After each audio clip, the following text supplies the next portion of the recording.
ශුද්‍ර ජීව විද්‍යාව 6 වෙනි කොටස. කර්මාන්ත ශුද්‍ර ජීව විද්‍යාව. මේ කොටස යටතේදී මේ වීඩියෝ එකේදී අපි සාකච්ඡා කරනවා ශුද්‍ර ජීවීන් යොදාගෙන සිදු කරනු ලබන කර්මාන්ත පිළිබඳව සහ ඒවට උදාහරණ එම කර්මාන්ත සඳහා යොදා ගන්නා ශුද්‍ර ජීවී විශේෂ මොනවද කියලා මේ කරුණු සාකච්ඡා කරනවා.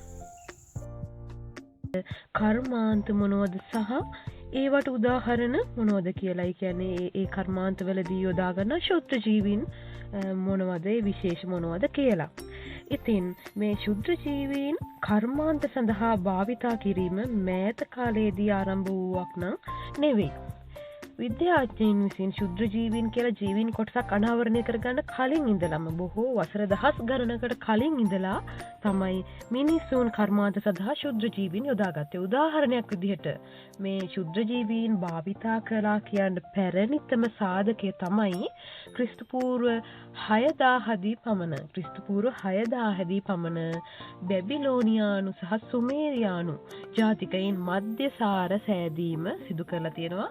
සැකරොමයිසිස් නැත්නම් අපි යීස්ට් කියලා කියන්නේ යීස්ට් භාවිතයෙන් මධ්‍යසාර සෑදීම. සාමාන්‍යයෙන් මධ්‍යසාර සෑදීමේ ක්‍රියාවලියට සැකරොමයිසිස් භාවිත වෙනවනේ. එතකොට මේ කියන දේ පැරණිතම සාධක ලැබෙනවා අපිට මේ ක්‍රිස්තුපූර්ව 6000ක් පමණ ඈත අතීතයේ. ඒතකොට 19 වෙනි ශතවර්ෂයේ අගභාගයේදී තමයි ශුද්‍ර ජීවීන් අනාවරණය කරගත්තේ විද්‍යාඥයන් විසින්. ඉතින් ඊට පස්සේ ආහාර නිෂ්පාදනය සඳහා ශුද්‍ර ජීවීන් නුමුහුම් රෝපණ අපි කියන පියෝ කල්චර්ස් කියලා ශුද්‍ර ජීවීන් නුමුහුම් රෝපණ භාවිතා කරලා තියෙනවා ඉන්න අනතුරුව.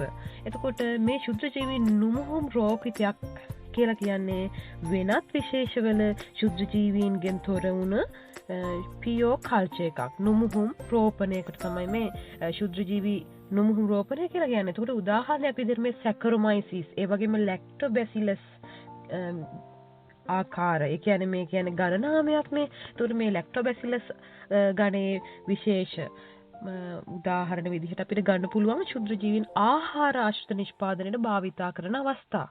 එතකොට මේ සමගම ශුද්‍ර ජීවීන් පිළිබඳ අවබෝධය ශුද්‍ර ජීවී ක්‍රියාවලි සහ නිෂ්පාදන පිළිබඳ දැනුම එන්න අර තාක්ෂණයේ දියුණුවත් සමග විද්‍යාව දියුණුවත් සමග වැඩි වෙලා තියෙනවා. ඒතකොට වර්තමානයේදී විවිධ කර්මාන්ත සඳහා තෝරාගත් ශුද්‍ර ජීවීන් සහ ඔවුන්ගේ ඇතැම් ගුණාංග භාවිතා කරනවා. ශුද්‍ර ජීවීන් භාවිතා කරනවා. ඒ වගේම ඔවුන්ගේ තෝරාගත් ඇතැම් ගුණාංග භාවිතා කරනවා. එතකොට කර්මාන්තවලදී රසායනික ක්‍රියාවලි වලට වඩා ශුද්‍ර ජීවී ක්‍රියාවලි භාවිතා කිරීමේ වාසි තියෙනවා. එතකොට ඇතැම් හාර්මිකව නිපදවන ඇතැම් රසායනික වශයෙන් නිපදවන්නත් පුළුවනි. එහෙම නැත්නම් ශුද්‍ර ජීවීන් භාවිතයෙන් ජෛවීය වශයෙන් නිපදවන්නත් පුළුවනි. ඇතැම් එන්සයිම් ආදී විවිධ අපිට ඉස්සරහට කතා කරනවා. එතකොට මේ ක්‍රියාවලිවලදී රසායනික ක්‍රියාවලියකට වඩා ශුද්‍ර ජීවීන් යොදා ගැනීමේ වාසි මොනවද?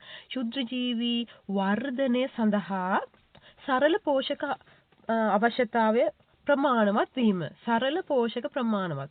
එතකොට පුළුල් පරාසයක අමුද්‍රව්‍ය නිෂ්පාදන බවට පරිවර්තනය කිරීම හැකියාව තියෙනවා ශුද්‍ර ජීවීන්ට. එතකොට ශුද්‍ර ජීවියෙකුට පුළුවන් පුළුල් පරාසයක අමුද්‍රව්‍ය කියන්නේ අමුද්‍රව්‍ය සීමිත නැහැ. අපිට යොදාගත හැකි අමුද්‍රව්‍ය රාශියක් තියෙනවා ශුද්‍ර ජීවීන් යොදාගෙන සිදු කරන ක්‍රියාවලිවලදී. එතකොට මේ වගේ අමුද්‍රව්‍ය අපිට අඩු පිරිවැයකින් ලබාගත හැකි අමුද්‍රව්‍ය ඇතැම් විට තියෙනවා. එතකොට මේ අමුද්‍රව්‍ය වලින් පුළුල් නිෂ්පාදනයක් ලබා ගැනීම හැකියාව තියෙනවා. හින්දා පුළුල් පරාසයක අමුද්‍රව්‍ය පරිවෘත්තියේ හැකියාව කියලා කියනවා ශුද්‍ර ජීවීන් පෙන්වන ඇතැම් වාසියක් මේක. ඒ වගේම මේ අමුද්‍රව්‍ය ලාභදායී කාර්මික ලෙස වැදගත් අන්තඵල නිෂ්පාදනයට නැත්නම් පරිවර්තනය කිරීමේ හැකියාවක් තියෙනවා. එතකොට ශුද්‍ර ජීවීන් යොදාගෙන ලාභදායී අමුද්‍රව්‍ය කාර්මික වශයෙන් වැදගත් නිෂ්පාදන බවට පරිවර්තනය කිරීමේ හැකියාව නැත්නම් අන්තඵල බවට පරිවර්තනය කිරීමේ හැකියාව තියෙනවා. ශුද්‍ර ජීවීන්ගේ ඉහළ වර්ධන වේගය නිසා කෙටි කාලයක් තුල අමුද්‍රව්‍ය අන්තඵල බවට පත් කර ගැනීම හැකියාව තියෙනවා. ඒ කියන්නේ ශුද්‍ර ජීවියෙකුගේ ගුණන කාලය ගත්තොත් එහෙම ඉතා කුඩා කාලයක්නේ බොහෝ ශුද්‍ර ජීවීන්ගේ. එතකොට විවිධ ඉහළ වර්ධන වේගය සහ ඉහළ ප්‍රජනන වේගය නිසා මොකද වෙන්නේ? කෙටි කාලයකදී අමුද්‍රව්‍ය පළ බවට පත් කර ගැනීම හැකියාව. ඒ වගේම අපේක්ෂිත ප්‍රතිඵල ලබා ගැනීම සඳහා ශුද්‍ර ජීවීන්ගේ වර්ධන තත්ත්ව කුමක් කරන්න පුළුවන්ද? විවිධ තත්ත්ව ඇති කරලා පාලනය කරන්න පුළුවන්. වර්ධන තත්ත්ව පාලනය කිරීමේ හැකියාව තියෙනවා අර අපේක්ෂිත ප්‍රතිඵල ලබා ගැනීමට. එතකොට ඉහළ වර්ධන වේගය සඳහා අපිට අවශ්‍ය තත්ත්ව ලබා දෙන්න පුළුවන්. නැත්තම් ඒ ශුද්‍ර ජීවි ක්‍රියාකාරකම පරිවෘත්තීය ක්‍රියා සඳහා අවශ්‍ය උෂ්ණත්වය ආදී විවිධ සාධක අපිට පාලනය කරලා අපේක්ෂිත ප්‍රතිඵල ලබා ගන්න පුළුවනි. එතකොට තව තියෙනවා වාසි මොනවද බලමු. සාම්ප්‍රදායික කාර්මික ක්‍රමවලට සාපේක්ෂව ශුද්‍ර ජීවීන් යොදාගෙන දැන් අලුතෙන් අපි සිදු කරන ශුද්‍ර ජීවි ප්‍රතික්‍රියා සඳහා අවශ්‍ය ශක්ති අවශ්‍යතාවය ඉතාම අඩුයි. ඒ කියන්නේ අඩු උෂ්ණත්වයක්. ඒ කියන්නේ දැන් මේ කියන්නේ ශුද්‍ර ජීවීන් කියන්නේ ජීවීන් කාණ්ඩයක් නිසා අධික උෂ්ණත්ව සැපීම අවශ්‍ය නැහැ. අඩු උෂ්ණත්ව තමයි සැපේ පවත්වා ගත යුත්තේ. ඒ වගේම අඩු පීඩන තත්ත්ව. නමුත් රසායනික ක්‍රියාවලිවලදී ඇතැම් විට අධික උෂ්ණත්ව අධික පීඩන තත්ත්ව ආදිය භාවිතා කරනවා. දැන් උදාහරණයක් විදිහට ලෝහ නිස්සාරණය බලන්න. ලෝහ නිස්සාරණයේදී කාර්මිකව රසායනික වශයෙන් ඒ කියන්නේ සාම්ප්‍රදායික ක්‍රමේදී ඉහළ උෂ්ණත්ව අධික පීඩන අධික උෂ්ණත්ව අවශ්‍ය වෙනවා. නමුත් ශුද්‍ර ජීවීන් යොදාගෙන ලෝහ නිස්සාරණයක් සිදු කරොත් අර ජීව්‍ය භාවය පවත්වා ගැනීමට සුදුසු උෂ්ණත්ව ප්‍රමාණවත් වෙනවා. ඒ වගේම ඊළඟ වාසිය සාම්ප්‍රදායික කර්මාන්තවලට සාපේක්ෂව ශුද්‍ර ජීවීන් යොදා ගන්නා කර්මාන්තවලදී ඉහළ අස්වැන්නක් ලැබෙනවා. එතකොට ඉහළ අස්වැන්නක් ලැබීම තවත් වාසියක් නේද? ඒතකොට සුවිශේෂී භාවයෙන් ඉහළ අස්වැන්නක්. ඒ කියන්නේ සුවිශේෂී භාවය කියලා කියන්නේ කුමක්ද? ගුණාත්මක භාවයට තමයි සුවිශේෂී භාවය කියලා මෙතන අදහස් කරන්නේ. ඔබේ සම්පත් පොතේ තියෙන මේක සුවිශේෂී භාවය කියලා. එතකොට සුවිශේෂී භාවයෙන් ඉහළ අස්වැන්නක් වගේම ප්‍රමාණයෙන්ුත් ඉහළ අස්වැන්නක්. එතකොට ප්‍රමාණයෙන් ඉහළ වීම පමණක් නෙමෙයි ගුණාත්මක භාවයත් ඉහළයි මේ ශුද්‍ර ජීවී නිෂ්පාදන අන්තඵලවල. ඊළඟ වාසිය බලාපොරොත්තු වන පරිදි ගුණාත්මක භාවයෙන් ඉහළ අස්වැන්නක් සහ ප්‍රමාණයෙන් ඉහළ අස්වැන්නක් ඉහළ කාර්යක්ෂමතාවයකින් ලබා ගැනීම සඳහා ශුද්‍ර ජීවීන් ප්‍රවේණික වෙනස්කම් වලට භාජනය කිරීමේ හැකියාව. එහෙනම් ශුද්‍ර ජීවීන් කියන්නේ ප්‍රවේණිකව විකරණය කළ හැකි, ප්‍රවේණිකව වෙනස් කළ හැකි ජීවියෙක්. ඉතින් මේ ශුද්‍ර ජීවියාගේ ගෙනෝමය වෙනස් කරොත් අපිට අවශ්‍ය පරිදි ඉහළ කාර්යක්ෂමතාවයකින් ප්‍රතිඵල ලබා ගැනීම සඳහා මේක ඊටාම වාසිදායක තත්වයක්. එතකොට සාම්ප්‍රදායික හෝ රසායනික ක්‍රමවලදී සිදු කළ නොහැකි සුවිශේෂී ගුණාංගයක් තමයි මේකත්. ඉහළ කාර්යක්ෂමතාවයකින් ඉහළ අස්වැන්නක් ලබා ගැනීමට ප්‍රමාණයෙන් සහ ගුණාත්මක භාවයෙන් කුමක් කරන්න පුළුවන්ද? ශුද්ධ ජීවීන්ගේ ප්‍රවේණික ලක්ෂණ, ප්‍රවේණික වෙනස්කම් සිදු කරන්න පුළුවන් ඥාන, ඉංජිනේරු විද්‍යාව ආදී තාක්ෂණයන් භාවිතා කර. එහෙනම් ශුද්‍ර ජීවීන්ගේ පරිවෘත්තීය ක්‍රියාවලි වලදී සිදුවෙන මූලික මූලධර්ම. එතකොට දැන් අපි මේ ශුද්‍ර ජීවීන් යොදාගෙන කිසියම් නිෂ්පාදනයක් සිදු කරනකොට පරිවෘත්තීය ක්‍රියාවලි වල මූලික මූලධර්ම යොදා ගන්නවා. මොනවද මේ මූලධර්ම? එක්කෝ අන්තඵල ලෙස ශුද්‍ර ජීවී සෛලයක් යොදා ගන්නවා. ඒ කියන්නේ අපිට අවශ්‍ය අපි පරිභෝජනය කරන අපි ලබා ගන්න අස්වැන්න කුමක්ද? අන්තඵලය කුමක්ද? ශුද්‍ර ජීවී සෛලයක් වෙන්න පුළුවන්. එහෙමත් නැත්නම් මම මේක පස්සේ විස්තර කරනවා. එහෙමත් නැත්නම් අන්තඵලය වෙන්න පුළුවන් ශුද්‍ර ජීවී පරිවෘත්තීය ඵලයක් වෙන්න පුළුවන්. අතව ශුද්‍ර ජීවී සෛලයක් වෙන්න පුළුවන් අපේ අස්වැන්න. එහෙම නැත්නම් ශුද්‍ර ජීවියෙක් නිපදවන ඵලයක් වෙන්න පුළුවන් අපේ අවසාන අස්වැන්න. එහෙම නැත්නම් ශුද්‍ර ජීවීන්ගේ පරිවෘත්තීය ක්‍රියාවලියක් වෙන්නත් පුළුවන්. එතකොට ඕන් ඔය කියන මූල ධර්ම අපි භාවිතා කරනවා කර්මාන්ත ශුද්‍ර ජීවී විද්‍යාවේදී. එතකොට අන්තඵලයේ ලෙස අපි ශුද්‍ර ජීවී සෛලයක් ලබා ගන්නවා නම් අවසානයේ ක්‍රියාවලිය අවසානයේදී නිෂ්පාදනයේ අවසානයේදී මේ උදාහරණ අපිට තියෙන මොනවද? යීස්ට්.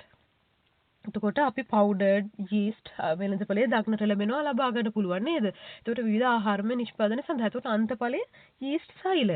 ඒ වගේම ඇතැම් බැක්ටීරියා ඇල්ගී විශේෂ යොදාගෙන තනි සෛල ප්‍රෝටීන නිෂ්පාදනය කිරීම තවත් උදාහරණයක්. තනි සෛල ප්‍රෝටීන කියලා කියන්නේ වියලන ලද ශුද්‍ර ජීවීන්ගේ යොදා සකස් කරු ප්‍රෝටීන පරිපූරක තමයි මේ ප්‍රෝටීන් සප්ලිමන්ට්ස් කියලා අපිට ගන්න තියෙන වෙළඳපොලේ. දැන් මේ රූපේ තියෙන්නේ වෙළඳපොලේ ලබා ගන්න පුළුවන් වෙන ප්‍රෝටීන පරිපූරක. මේක මිනිසුන් වගේම සතුන්ටත් ලබා දෙනවා මේ ප්‍රෝටීන පරිපූරක නැත්නම් සප්ලිමන්ට්ස්.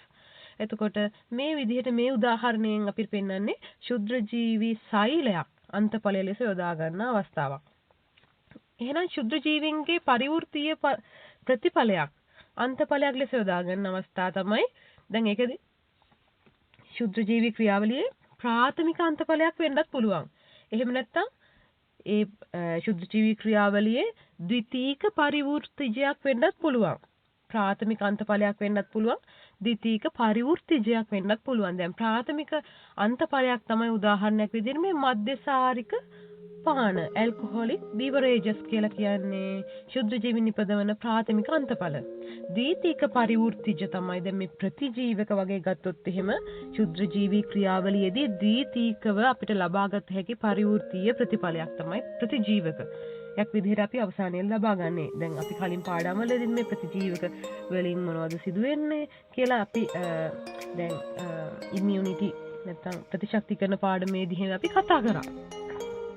එහෙනම් අන්තඵල ලෙස ශුද්‍ර ජීවි පරිවෘත්තීය ක්‍රියාවලිය යොදා ගැනීම කියන්නේ තවත් මූල ධර්මයක්. එහෙනම් අපි ශුද්‍ර ජීවි සෛලයක් අන්තඵලයක් විදිහට ගත්තා.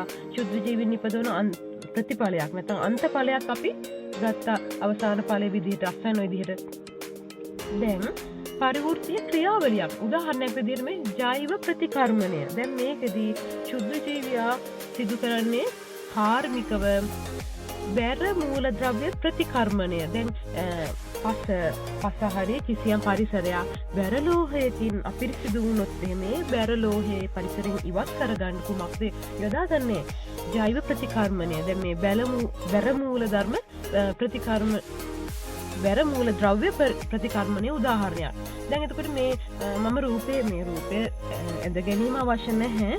දැන් ඔබ මේ සටහන් කරගන්නවා වෙන්න පුළුවන් මේක. ඔබේ සම්පත් පුතේ තිබෙන්නේ මේ සටහනම තමයි. එතකොට මම මේ වඩාත් පැහැදිලි කිරීමක් තමයි සිදු කරන්නේ.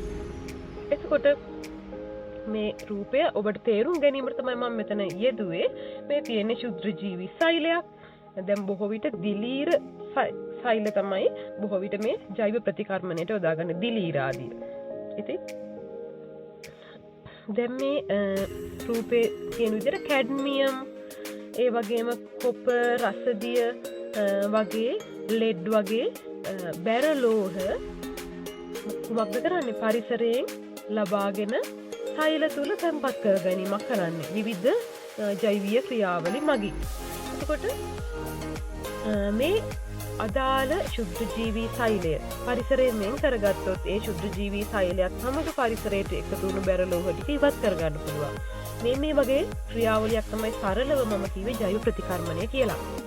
ඊළඟට ලෝහ නිස්සාරණය. දැන් කොපර් අයන් වගේ මූල ද්‍රව්‍ය අපිට රසායනිකව නිස්සාරණය කරගන්න පුළුවන්. නමුත් ශුද්ධ ජීවී සෛල යොදාගෙන ලෝහ නිස්සාරණය කරගන්න පුළුවන්. මේ කලින් ක්‍රියාවලිය වගේම තමයි ශුද්ධ ජීවී සෛල තුළට ලබා ගන්නවා. ඒ වගේම පල් කිරීම. දැන් කෙඳි නිෂ්පාදනයේදී මෙතන පෙන්නනවා මේ පොල් කෙඳි නිෂ්පාදනයේදී පොල් කෙඳි පල් කිරීම සිදු කරනවා. එතකොට මේකෙදී සෙලියුලෝස් ජීර්ණය කළ හැකි ශුද්ධ ජීවීන් මෘතෝපජීවී ශුද්ධ ජීවීන්ගේ ක්‍රියාකාරීත්වය නිසා කුමක්ද සිදු වෙන්නේ? මේ අන්තඵලය ලෙස කෙඳි ලබා ගන්න පුළුවන්. එතකොට ශුද්ධ ජීවීන්ගේ පරිවෘත්තීය ක්‍රියාවලියක් තමයි අපි යොදාගත්තේ අන්තඵලය විදිහට. ඒ වගේම තවත් ක්‍රමයක් තියෙනවා. තවත් මූල ධර්මයක් තියෙනවා. ඒ තමයි අන්තඵල ලබා ගැනීමට ප්‍රවේණිකව විකරණය කළ ශුද්ධ ජීවීන් යොදා ගැනීම. එතකොට මේක තවත් දියුණු අවස්ථාවක්. මම ආරම්භයේදී අර මූල ධර්ම 3 කිව්වා සරල නිසා දැන් අපි තවත් මූල ධර්මයක් කියන්නේ මේක දියුණුම අවස්ථාවක් ශුද්ධ ජීව විද්‍යාවේ කොමක්ද ප්‍රවේණිකව විකරණය කළ ශුද්ධ ජීවීන් අන්තඵලයක් ලෙස යොදා ගන්නවා. උදාහරණයක් විදිහට වාණිජ ලෙස එන්සයිම නිපදවා ගැනීමට ඇස්පර්ජිලස් නයික මගින් ඇමයිලේස් නිපදවීම යොදා ගන්නවා. දැන් ඇමයිලේස් එන්සයිමේ වාණිජමය වශයෙන් නිපදවා ගන්න කුමක්ද කරන්නේ? ඇස්පර්ජිලස් නයික කියන ආකාරය මොකද කරන්නේ? ශුද්ධ ජීවී ආකාරය ප්‍රවේණිකව විකරණය කරනවා. මේ ඇමයිලේස් නිෂ්පාදනය සඳහා සුදුසු පරිදි ගෙනෝමය වෙනස් කරනවා. ඒ වගේම එන්නත් නිපදවීම හෙපටයිටිස් B එන්නත නිපදවීම සඳහා ප්‍රවේණිකව විකරණය කළ ශුද්ධ ජීවීන් භාවිතා කරනවා. ඉන්සියුලින් හෝමෝනයේ නිෂ්පාදනය සඳහා මේ ප්‍රවේණිකව විකරණය කළ ශුද්ධ ජීවීන් භාවිතා කරනවා. ශුද්‍ර ජීවීන් කාර්මික ක්ෂේත්‍රයේ යොදා ගැනීම ඊළඟට අපි කතා කරනවා. එතකොට ශුද්‍ර ජීවීන් සහ ඔවුන්ගේ පරිවෘත්තීය ක්‍රියාවලි භාවිතයෙන් වාණිජමය වැදගත් නිෂ්පාදන මහා පරිමාණයෙන් නිෂ්පාදනය කිරීමට කියනවා අපි කර්මාන්ත ශුද්‍ර ජීව විද්‍යාව කියලා. එතකොට ශුද්‍ර ජීවීන් යොදා ගන්නත් පුළුවන් පරිවෘත්තීය ක්‍රියාවලි යොදා ගන්නත් පුළුවන්. ඒ වගේම වාණිජමය වැදගත් නිෂ්පාදන මහා පරිමාණයෙන් නිෂ්පාදනය කිරීමක් සිදු වෙන්නත් ඕනේ.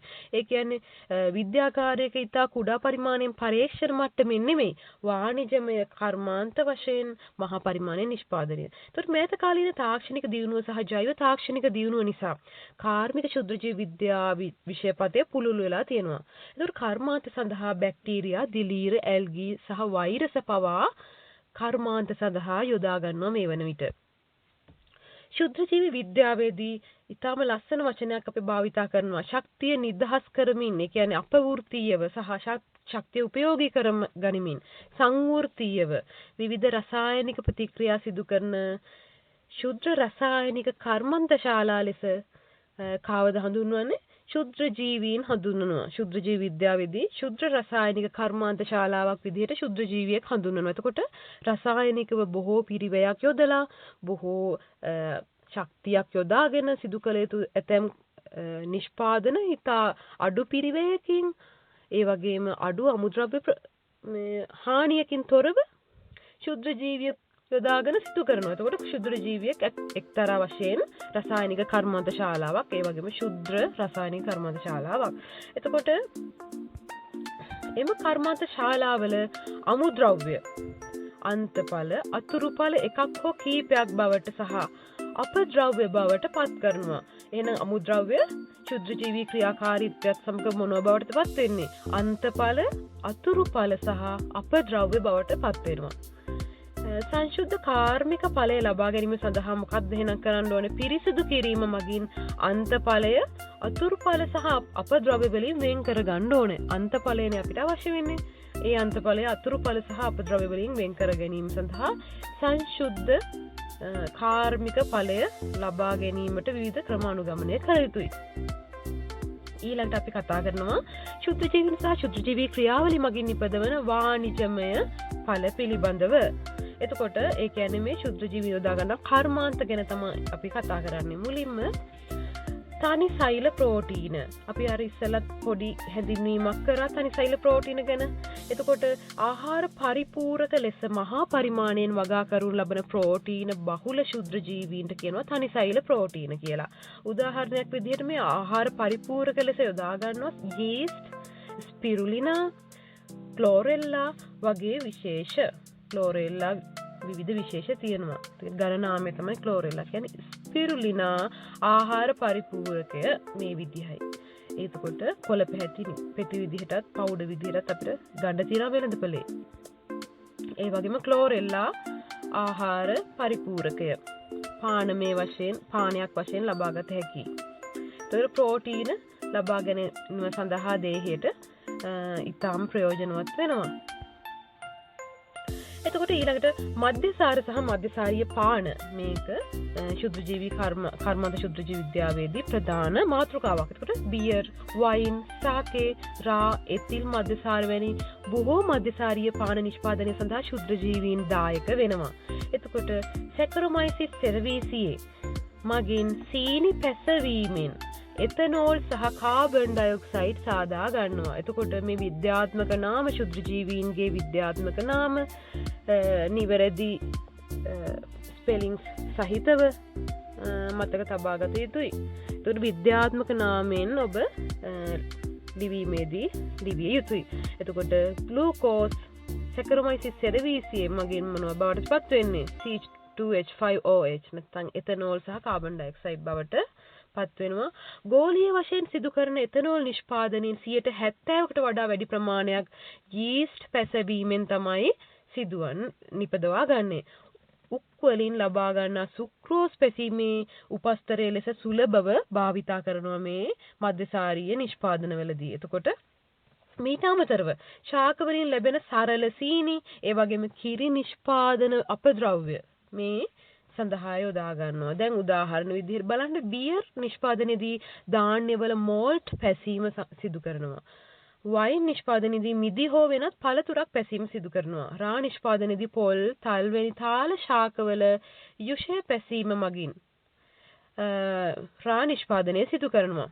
එතකොට අරක්කු නිෂ්පාදනයේදී පොල්, උක් වැනි ශාකවල යුෂ පැසීම මගින් නිෂ්පාදනය සිදු කරනවා. ඊළඟට විනාකිරි නිෂ්පාදනය. පියවර දෙකක් යටතේ තමයි විනාකිරි නිෂ්පාදනය සිදු කරන්නේ. පළවෙනි පියවර මධ්‍යසාර පැසීම. ඊළඟට ලැක්ටික් අම්ල පැසීම. මධ්‍යසාර පැසීමේදී මෝල්ට්, ධාන්‍යවල අඩංගු සීනි, තාල ශාකවල ෆ්ලෝයම් සැප් එක නැත්නම් ෆ්ලෝයමීය යුෂය, උක්, පළතුරු යුෂ වගේ ආදිය සැකරොමයිසිස් සෙරවීසිය මගින් පැසීමට ලක් කරනවා මුලින්ම. එතකොට මධ්‍යසාර පැසීම. පසුව සීනි, එතනෝල් සහ ඇසිටික් අම්ලය බවට පරිවර්තනය වෙනවා මේ මධ්‍යසාර පැසීමේදී. එතකොට ඇසිටික් අම්ල පැසීමේදී මොකද සිදු වෙන්නේ? මධ්‍යසාර පැසීමෙන් ලැබෙන එතනෝල් අසම්පූර්ණ ඔක්සිකරණයෙන් ඇසිටික් අම්ලය බවට පත් වෙනවා. එහෙනම් එතනෝල් අසම්පූර්ණ ඔක්සිකරණයෙන් ඇසිටික් අම්ලය බවට පත් කිරීම අතිශයින්ම ස්වායු ක්‍රියාවලියක්. මේ සඳහා ඇසිටෝබැක්ටර් විශේෂ සහ ග්ලූකොනෝබැක්ටර් විශේෂ දායක වෙනවා. එහෙනම් විනාකිරි නිෂ්පාදනයේදී මධ්‍යසාර පැසීමට සැකරොමයිසිස් සෙරවීසියේද ඇසිටික් අම්ල පැසීමේ ක්‍රියාවලියට ස්වායු බැක්ටීරියා වන ඇසිටෝබැක්ටර් සහ ග්ලූකොනෝබැක්ටර් ආදී දායක වෙනවා.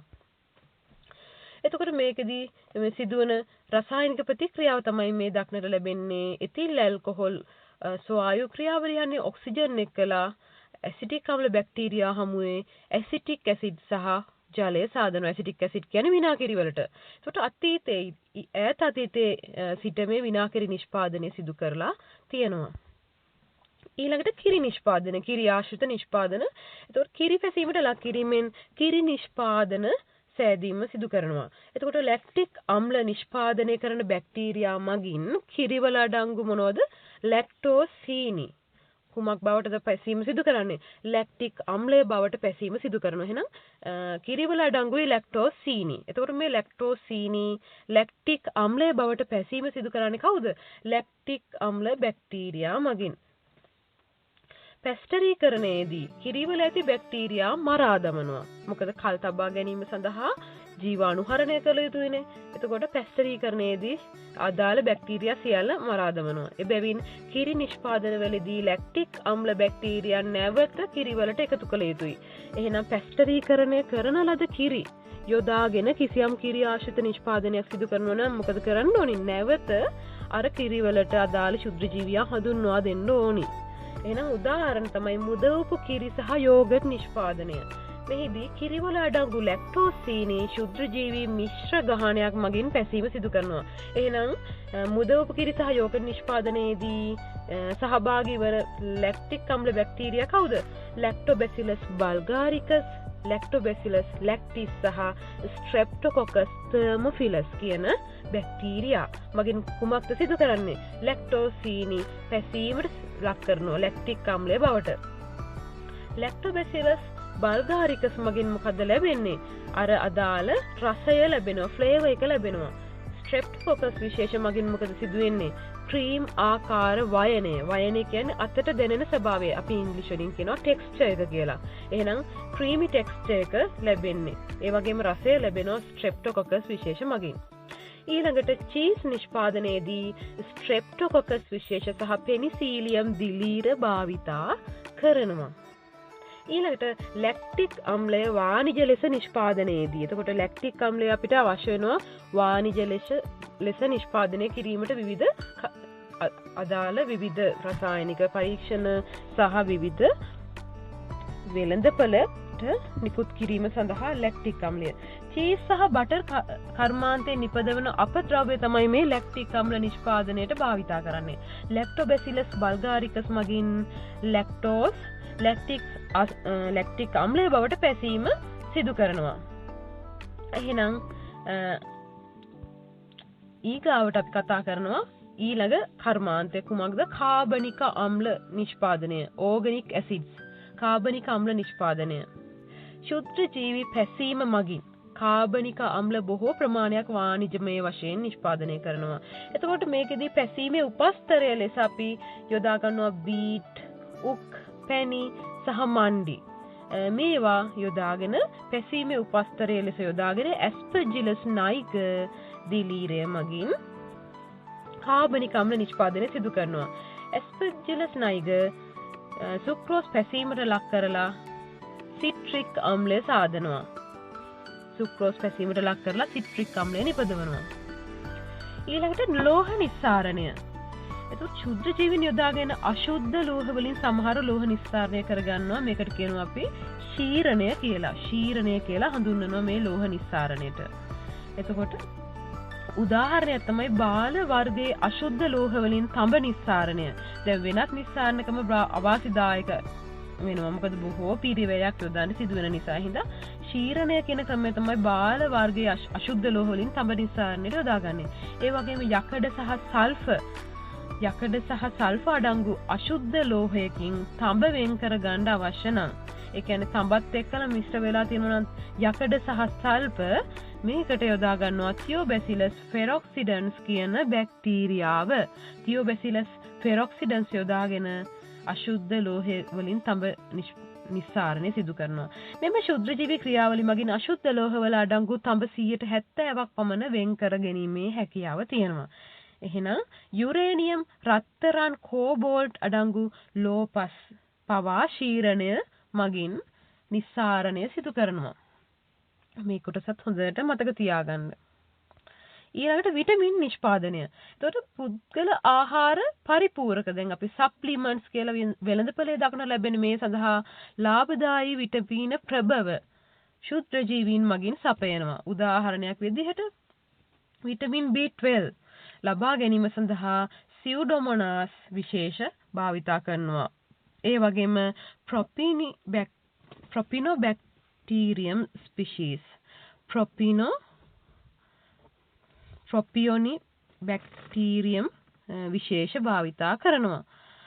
ඒ වගේම රයිබෝෆ්ලේවින් නිෂ්පාදනය සඳහා මේ විටමින නිෂ්පාදනය සඳහා දිලීර මගින් සිදු කරන පැසීම යොදා ගන්නවා. ඒ වගේම විටමින් C සාදා ගැනීම සඳහා ඇසිටෝබැක්ටර් විශේෂ භාවිතා කරනවා. එතකොට විටමින් B12 සඳහා සියුඩොමොනාස් සහ ප්‍රොපියොනිබැක්ටීරියම් විශේෂ භාවිතා කරනවා. ඊළඟට එන්නත් නිපදවීම විවිධ රෝගවලට එරෙහිව සක්‍රීය ප්‍රතිශක්තිකරණය සඳහා අර ප්‍රතිශක්තිකරණ පාඩමේදී අපි කතා කරා වගේ වාණිජමය වශයෙන් එන්නත් නිෂ්පාදනය සඳහා ශුද්ධ ජීවී ප්‍රතිදේහ ජනක යොදා ගන්නවා. එතකොට එන්නත් වලින් සමහරක් ජාන ඉංජිනේරු විද්‍යාව මගින් නිෂ්පාදනය සිදු කරන්නේ. උදාහරණයක් විදිහට මේ හෙපටයිටිස් B එන්නත.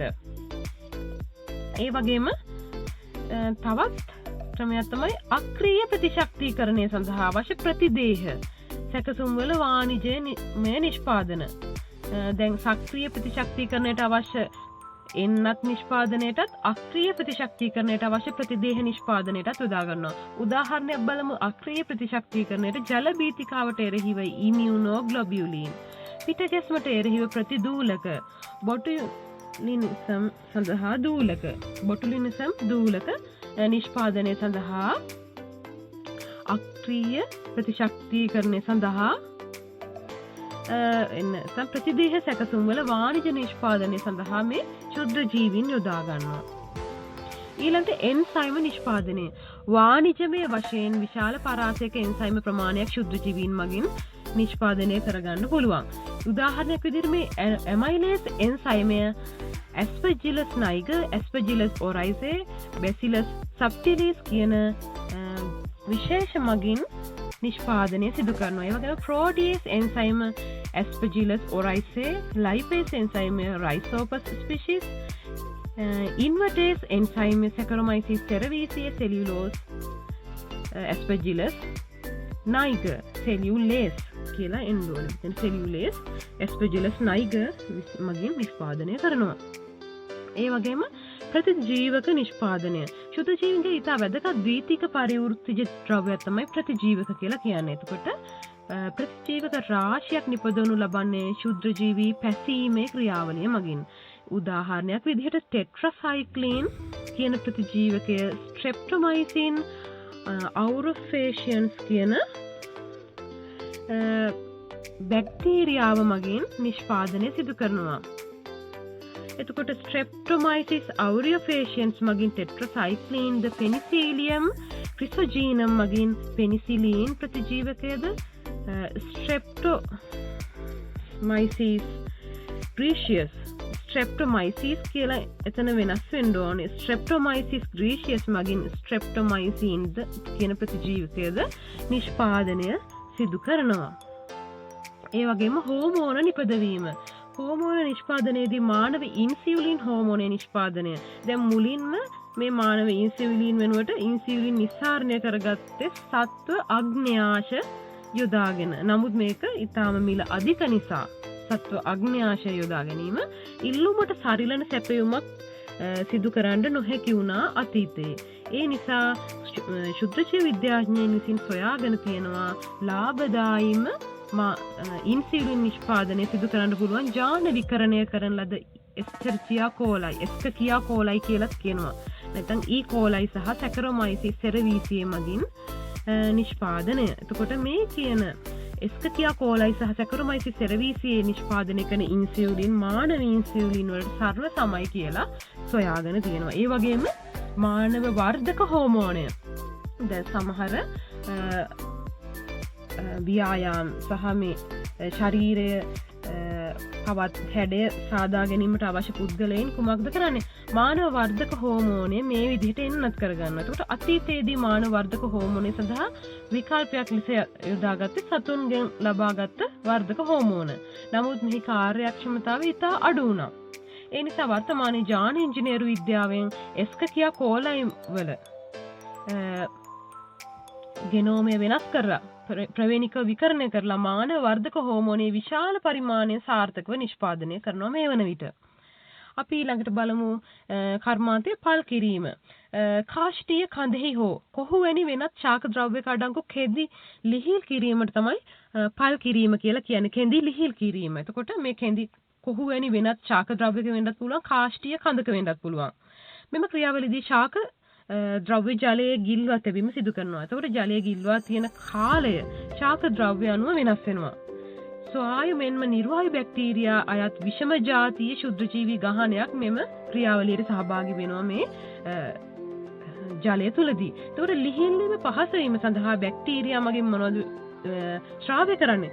පෙක්ටින් මගින් නිෂ්පාදනය කරපු ශෛල බිත්ති ආදිය ඉහිල් කිරීම සඳහා මධ්‍ය සූස්තරාදිය පෙක්ටිනේ සෙන්සයිමේ ශ්‍රාවය කරනවා. මේ පෙක්ටිනේ සෙන්සයිමේ මගින් තමයි කෙඳි ඉහිල්වීම සිදු වෙන්නේ. ඊළඟට ජෛව වායු නැත්නම් ජීව වායු නිෂ්පාදනයේ බයෝගෑස්. එතකොට කාබනික අපද්‍රව්‍ය නිර්වායු වියෝජනයෙන් ලැබෙන වායුවක් තමයි ජීව වායුව කියන්නේ. උනේ අනිවාර්යෙන් නිර්වායු තත්ත්ව යටතේදී තමයි මේ වියෝජනය සිදු වෙන්නේ. ජෛව හායනයට භාජනය වන උපස්තර මත නිෂ්පාදනය වන ජීව වායු ආකාරය සඳහා පවතිනවා. එතකොට මේ ජෛව හායනයට යොදා ගන්නා ආකාරය මත ලැබෙන වායු ආකාරය වෙනස් වෙනවා. කාබනික අපද්‍රව්‍ය මත ඇසිටෝජෙනික් බැක්ටීරියා ක්‍රියාකාරීත්වයෙන් කාබන් ඩයොක්සයිඩ් සහ හයිඩ්‍රජන් වායු ඇසිටෝජෙනික් බැක්ටීරියා මගින් කාබන් ඩයොක්සයිඩ් සහ හයිඩ්‍රජන් වායු නිෂ්පාදනය වෙනවා. මෙතනොජෙනික් බැක්ටීරියා ක්‍රියාකාරීත්වයෙන් මීතේන් නිෂ්පාදනය සිදු වෙනවා. එතකොට ජීව වායු වල වැඩිපුර මීතේන් වායුව තමයි අපිට දක්නට ලැබෙන්නේ.